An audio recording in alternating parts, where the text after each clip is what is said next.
Vicbred Super Series here at Bendigo, and what a night it's been for Chris Svanosio. Firstly, Chris, welcome and congratulations. Yep, thanks, Paul. Big night here. We've got the Haras Trotteurs Vicbred Series. Always ready, always be ready. And used to me, first 4 races down, and you guys saluted on all 4. Well done. Yeah, it's fantastic. You just try and come and get the first winner, so to get 4 in a row, it doesn't happen very often. Confidence level, how was it? We're pretty confident, you know, that a few of them could run good races. RC Phoenix and Aroa Coes and Lady Adelia, sort of all the draws look good for them, and that worked out pretty good. Queen of Quebec's obviously got plenty of ability, but she's pretty tricky, and Roscoe did a great job with her. Well, we'll start on that because the staff run yoke and Elder and Demi here. The last one who unfortunately didn't qualify, which is a little bit disappointing. She's made the silver anyway, but she didn't qualify. But Queen of Quebec, she can be a handful. She can be a tricky sort of a mare. Roscoe done a good job, and everything worked out perfectly up the straight for her as well. Yeah, it did. Yeah, just obviously her manners have let her down at times, and just been working on her all the time and hoping we could get her doing everything right. So it's great she could do it all right tonight, and we've just got 9 days to have her as good as we can for the final.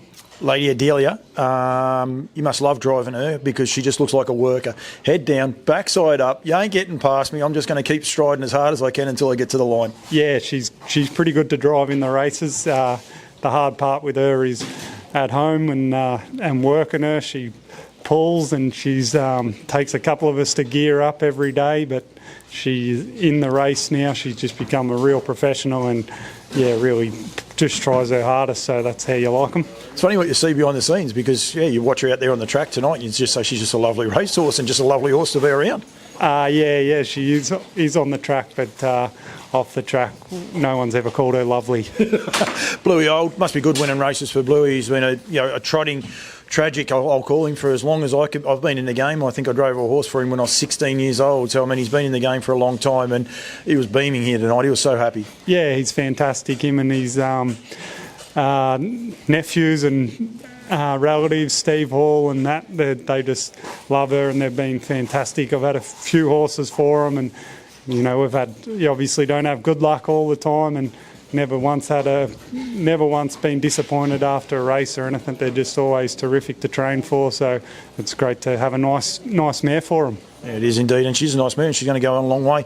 Aurora Coe, and I think that's the right way to say it. I butcher it all the time. These Kiwis, they can do some names for you. And RC Phoenix. Anyone looking at the results, they'll see, I think there's about 4 seconds difference in the mile rate.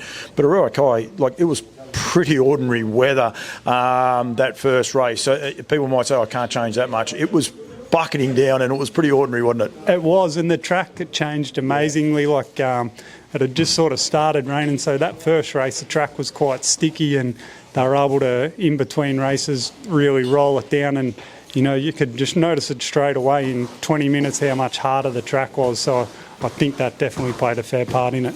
I'm not going to ask you to choose, so it'd be a tough choice, but you must be wrapped as a trainer to have such a tough choice between 2 quality 4-year-olds. And the best part about it, these are horses that are going to go on for a long time, you would hope anyway. Yeah, we hope so.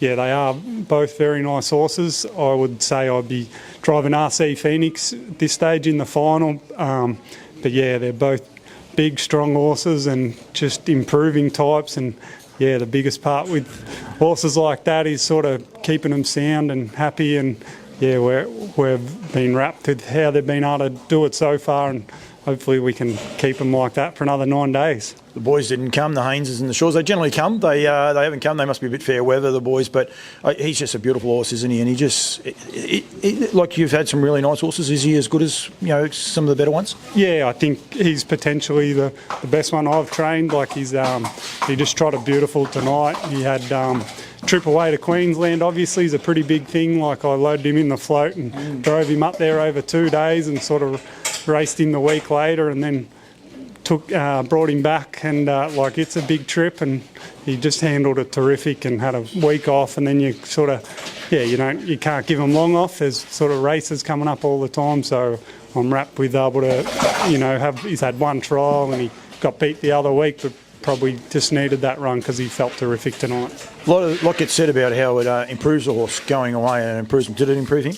I think, yeah, like, you know, I was just wrapped with his run up there in Queensland. He was fantastic. So there's obviously so many risks travelling them, you know, taking them somewhere different. It's so easy for horses to get sick or hurt themselves. And really when I was with him all the time, and you're hoping to get him home in one piece and have him fit and healthy, and, you know, to have him home in the paddock and running around feeling good straight away, like, it was fantastic. Yep. Haras the Trotteurs and Yabby Dam Farms, you've had a great association with them over the years. You've always had one or two. Must be good coming to a big night like this where they're sponsoring it. You've been able to produce two of the winners there through their crop. Must be great, the association you're building with them and getting these horses as well. Yeah, like Pat and Anton and his team breeding some just fantastic horses, and yeah, it's great to get a result for them. I don't think they were that happy with Queen of Quebec. I think they would have been happy with a different result. But I don't think, I'm only saying that tongue in cheek. I don't think they would have wished any bad on you at all. I think if they're going to get beat by one of the ones they've bred already, it'd be a great result. Chris, well done. It's going to be a big couple of weeks for you, so I think well done. It's a mighty achievement. I did say I wasn't going to moz you on the last one. I was going to interview you no matter what. 5 horses here, 4 qualified for the finals, all in P1, so you can't fault that at all. And now you got 1 filly in the silver as well, which is not a bad result either for you. So well done, mate, and congratulations. Yep, thanks, Paul.